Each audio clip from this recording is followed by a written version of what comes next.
Pada video kali ini saya akan menganalisa saham PBRX.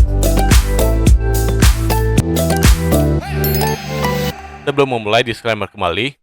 Jika sudah, mari kita mulai. Seperti biasa, saya akan mulai dari time frame monthly. Untuk skalanya ini saya pakai skala logaritma. Oke. Kita mulai dari analisa Ichimoku. Yang di Ichimoku kita bisa lihat jelas nih.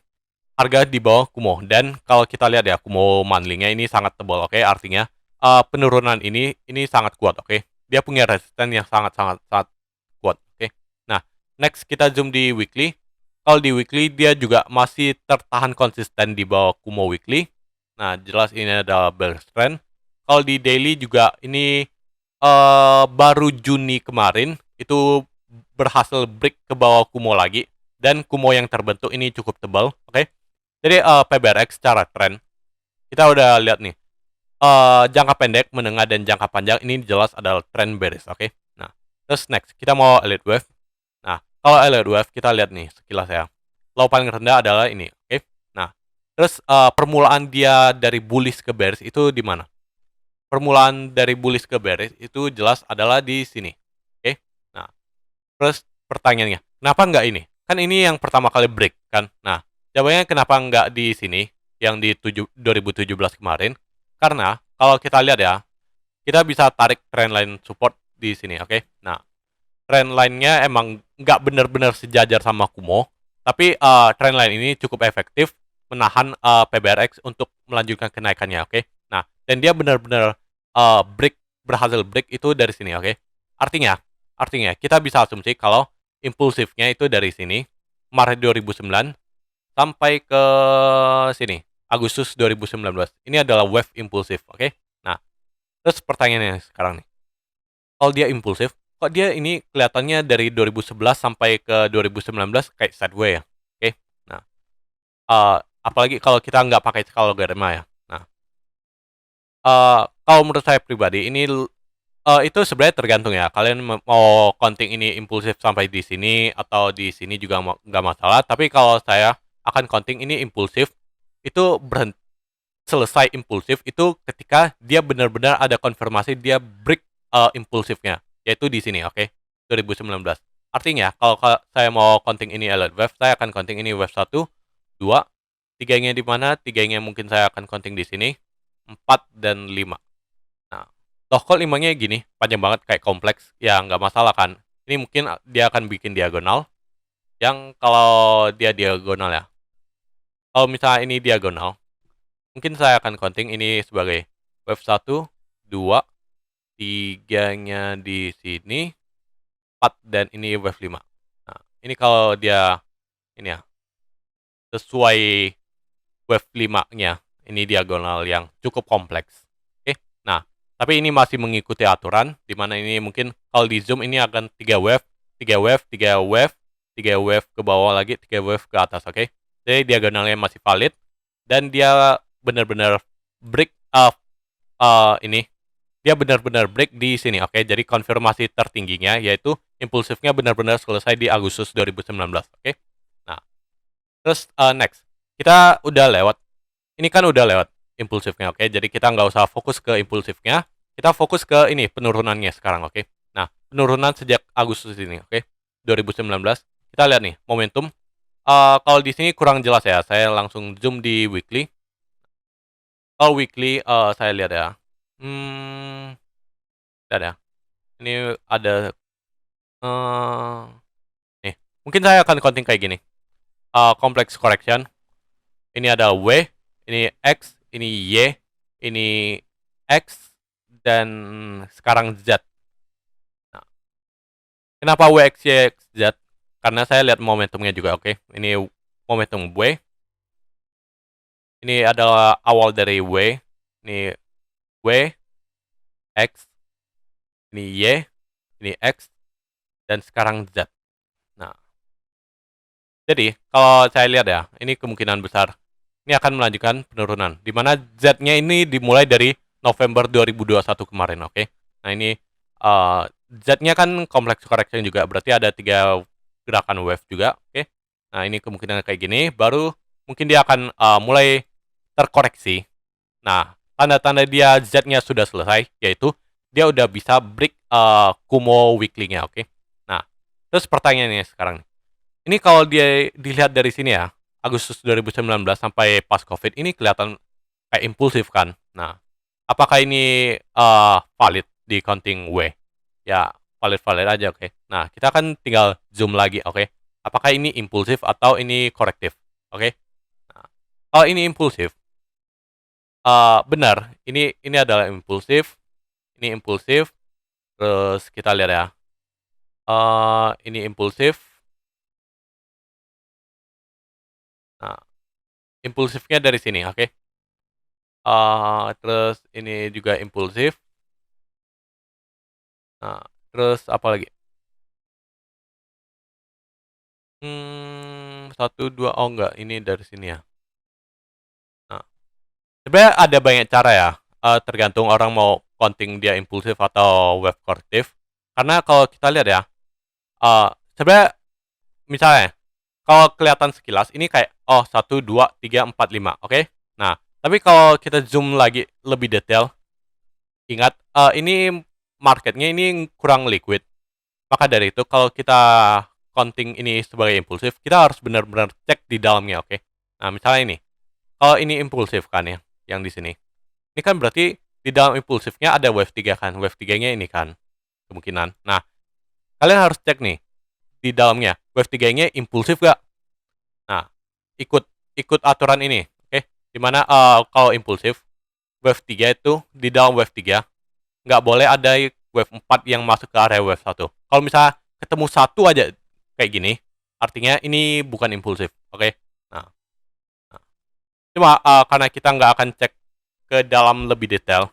Nah, dan kalau yang saya lihat ya, dia kebanyakan rejection sih sebenarnya ketika dia impulsif. Makanya saya uh, lebih milih kalau ini di counting sebagai complex correction. Tapi kalau ini di counting sebagai impulsif juga ya sebenarnya nggak masalah sih.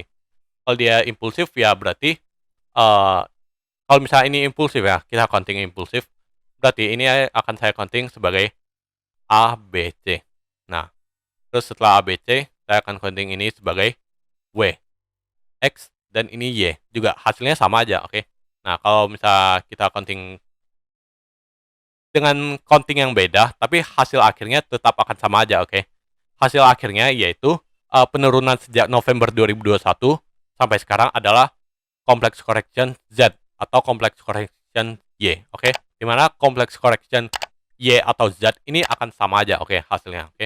Nah, makanya kita nggak usah terlalu pusingin sampai detail banget, oke? Nah, cuma karena kita udah tahu nih, oh ini akan ke Z, makanya saya lebih senang dia counting WX, YX, Z aja, oke? Nah, itu aja sih. Nah, selama sama-sama nggak melanggar aturan, jadi countingannya juga nggak masalah, oke? Nah, terus next, momentumnya apakah ini ada momentum yang signifikan? Kalau kita lihat ya di weekly ini momentumnya masih mengarah ke bawah, oke? Jadi ini sebenarnya masih ada kemungkinan untuk dia melanjutkan penurunan lagi, oke? Nah, terus kalau daily, hmm, kalau di daily ini nggak ada momentum yang spesial, oke? Nah, jadi kita balik ke weekly. Nah, berarti secara tren dan momentum ini sebenarnya sangat mendukung dia untuk turun, oke? Nah, terus next pertanyaan berikutnya yaitu Z ini berhentinya di mana, oke? Nah, kita mau cari target nih, harga Z ini di mana, oke? Nah, pertama kita akan tarik trendline dari sini ke sini. Nah, ini oh enggak nih, dari sini. Nah, ini trendline resistennya, terus trendline supportnya ada di sini. Oke. Nah, kalau kita lihat ya, ini kayak pattern apa? Falling wedge. Oke. Nah, jadi ketika Z-nya udah selesai, ada kemungkinan dia akan break resisten trendline-nya atau minimal dia break Kumo weekly-nya, oke? Nah, itu akan menandakan kalau penurunan ini udah selesai. Tapi apakah penurunan ini selesai dia akan langsung impulsif lagi? Jawabannya belum tentu ya. Bisa jadi setelah penurunan ini selesai dia break. Ini break ini cuma koreksi dan akan melanjutkan penurunan lagi. Ya bisa jadi kan. Kita nggak tahu, tapi yang jelas trennya ini masih ke bawah, oke? Masih ada minimal satu swing lagi lah ke bawah, oke? Nah, terus next. Kita lanjut ya penurunannya. Pertama, berarti kan dia akan kejar ke support trendline ini, oke? Nah, Terus secara Fibonacci gimana? Saya akan proyeksikan panjang Y ke Z. Terus saya mau proyeksikan tarik external retracement dari Y ke X untuk cari Z. Terus saya mau proyeksikan panjang W ke Z. Udah, Z klasternya dapat di sini sama di sini, oke? Jadi kita ada 2 klaster di sini dan ada di sini. Oke. Nah, kalau kita lihat di sampingnya ini kayak ini sih yang akan jadi support kuat. Dan nih, rally base rally, oke? Base-nya ada di sini. Oke, kita tarik ke samping. Nah, ini juga area cluster, oke? Jadi kalau walaupun yang di bawah ini lebih rapat, tapi yang di atas ini kena cluster sama area base-nya, oke? Nah, dan kebetulan kalau kita lihat ya, ini ada 100 rupiah di mana?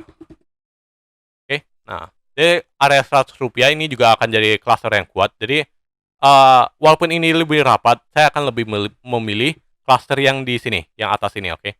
Sampai ke 100 rupiah. Nah, ini akan jadi target penurunan dari Z-nya, oke? Nah, bukan berarti trendline-nya agak di bawah, dia langsung pasti kena trendline. Bisa jadi dia nggak kena trendline aja, oke? Nah, oke. Jadi target penurunan PBRX ini ada di area 100 rupiah sampai ke 80 rupiah, oke? Nah, ini secara harga, oke? Nah, terus secara time-nya gimana? Secara time, seperti biasa kita pakai Fibonacci Time Analysis. Pertama saya proyeksikan swing high ke swing low, oke? Ke proyeksikan ke swing low untuk cari swing high untuk cari swing low berikutnya. Terus saya mau proyeksikan panjang dari Y ke sini juga. Nah, terus saya mau proyeksikan swing low ke swing high untuk cari ini juga, oke? Swing low berikutnya. Terus di mana lagi? Saya mau proyeksikan panjang low ke low untuk cari low berikutnya. Terus high ke high untuk cari untuk cari low berikutnya. Terus mana lagi? Kayaknya udah cukup sih ya. Ini masih bisa. Low high ke high. Oke. Ini high ke low berikutnya. Nah, dari cluster ini kalau kita lihat ya. Bentar. Terlalu banyak Fibonacci sih ya. Bentar. 61, ini kan udah lewat. Yang area belakang sini udah lewat, jadi kita abaikan dulu. Nah, yang belum lewat itu ada di sama di sini kan. Nah, di Oktober 2022. Terus yang kedua ini mungkin ada di sini. Nih, daripada itu, ini kan agak sempit ya. Saya lebih mending lebih ngeliat kalau ini kemungkinan jadi cluster yang cukup bagus sih. Nah, area sini. Di ini kapan? Desember sampai Januari, oke? Di akhir Desember atau awal Januari ini. 19 Desember sampai 16 Januari, oke? Areanya kurang lebih di situ secara cluster ya. Apakah cluster lainnya mungkin kejadian? Ya, jawabannya bisa ya. Cuma ini saya pakai cluster yang menurut saya pribadi ini paling mungkin aja, oke? Nah, oke. Nah, berarti targetnya ada di sini. Secara harga ini ada di 100 sampai 80 rupiah. Secara time-nya ini ada di akhir dari tahun 2022 ini, oke? Nah, ini secara price dan time, oke? Untuk PBRX. Nah, terus apakah ini ada kemungkinan kalau dia langsung break? Jawabannya ada ya. Kalau misal dia langsung break, artinya udah konfirmasi Z selesai, oke?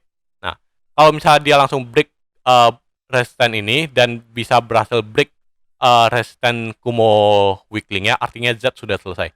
Kalau belum, artinya Z akan melanjutkan ke target sini, oke? Nah, terus next. Ini kan secara teknikal. Kita mau cek secara fundamental, oke? Nah, momentum saya hapus. Pertama, yang perlu kita cek pertama kali yaitu ekuitas atau nilai bukunya. Saya mau cek per tahun dan EPS per tahun juga. Nah, kita zoom out. Nih. Cara nilai buku naik terus, sebenarnya ini cukup bagus. Nah, konsisten naik walaupun kenaikannya di beberapa tahun terakhir lebih lambat ya, tapi masih konsisten naik, jadi masih cukup oke. Nah, terus EPS juga naik terus walaupun di 2021 ini drop ya ternyata. Nah, dan ya kayak gitu. Terus kita mau cek EPS per quarter, oke. EPS per quarternya. Ntar saya hilangin dulu ininya. Oke. Nah, saya mau kasih koordinat 0. Nah, untuk EPS. Untuk EPS sejak dia drop ya. Ini. Sejak pas akhir 2019 dia drop. Sebenarnya EPS-nya ya kadang naik, kadang turun sih, lebih volatile. Oke. Dia kadang lebih tinggi, kadang lebih rendah, kadang lebih tinggi, kadang lebih rendah. Ya, ini emang beberapa quarter terakhir ini yang agak kurang aja, oke. Di sejak 2022 ini, PBRX kinerjanya cukup buruk kalau buat saya pribadi. Nah, dibandingkan kinerja sebelum-sebelumnya, makanya dia bisa sideways cukup lama, oke. Nah, terus kenapa ini bisa drop? Ini mungkin drop panik pas COVID ya. Nah, terus kenapa dia bisa lanjut drop lagi? Ini kemungkinan karena dia kalau kita lihat EPS-nya ya, dia sering ini drop EPS-nya juga, oke. Nah, makanya setelah dia drop pas COVID, dia sulit untuk recover karena EPS-nya yang sering drop kayak gini, oke. Nah, terus next kita mau cek secara ROE per quarter. Oke. Nah, ROE per quarternya, nah, nih kita lihat ya. ROE-nya drop nih sejak pas 2020 sampai sekarang, oke. Makanya kalau yang dari EPS-nya aja udah kelihatan nih. Sebenarnya ROE-nya ini pasti kurang nih karena EPS-nya drop kan. Makanya kelihatan jelas nih. ROE-nya drop sejak 2020. Nah, makanya dia bisa setelah COVID terjadi, dia nggak cepat-cepat recover seperti saham yang lainnya, oke. Malah dia drop karena pendapatannya kurang, oke, setelah COVID, oke. Nah, terus ROE-nya juga di 6%, ini kalau dibilang jelek banget juga enggak, tapi ya masih di bawah standar lah ROE-nya. Harusnya minimal kalau dia bisa balik ke sebelumnya, ROE-nya kurang lebih 9, ya itu masih lebih mending. Itu mungkin dia bisa langsung break, oke. Nah, terus next, kita mau cek ya. Setelah, jadi untuk kinerja PBRX, ini secara jangka panjang ini sebenarnya bagus kinerjanya. Cuma sejak COVID sampai sekarang ini kinerjanya memburuk, oke. Dia dia agak drop kinerjanya. Bukan jelek banget sih, tapi ya di bawah standar dikit lah kalau buat saya pribadi, oke. Nah, terus kita mau cek PBV per, sama seperti biasa Bollinger Band. Bollinger Band saya mau pindahin ke panel yang PBV ya. Bentar. Bollinger Band, pindah ke panel yang telah di bawah, buka setting, sumbernya PB rasio. Bentar. Ini gini.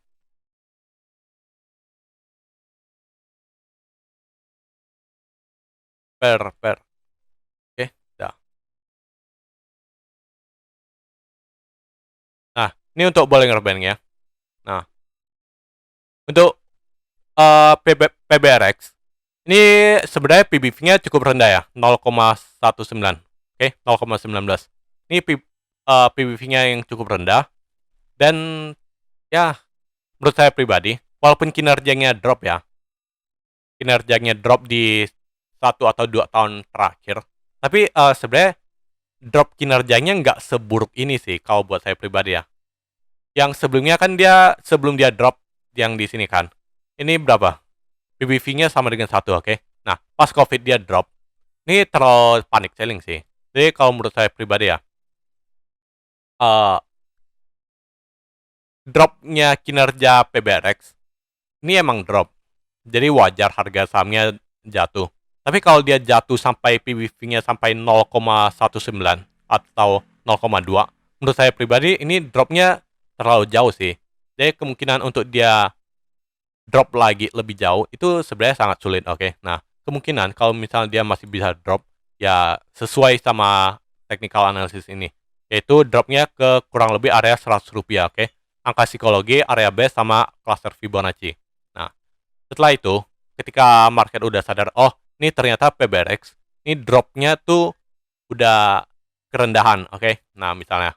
Nah, baru dia mungkin bisa mulai break ini, resistance dan Kumo weekly-nya, oke?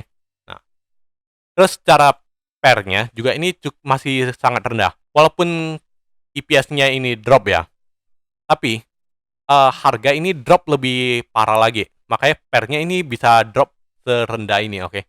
Nah, yang awalnya pair di sini kan sebelumnya COVID ya, sebelum COVID, pair-nya ini dihargai sampai 20 loh.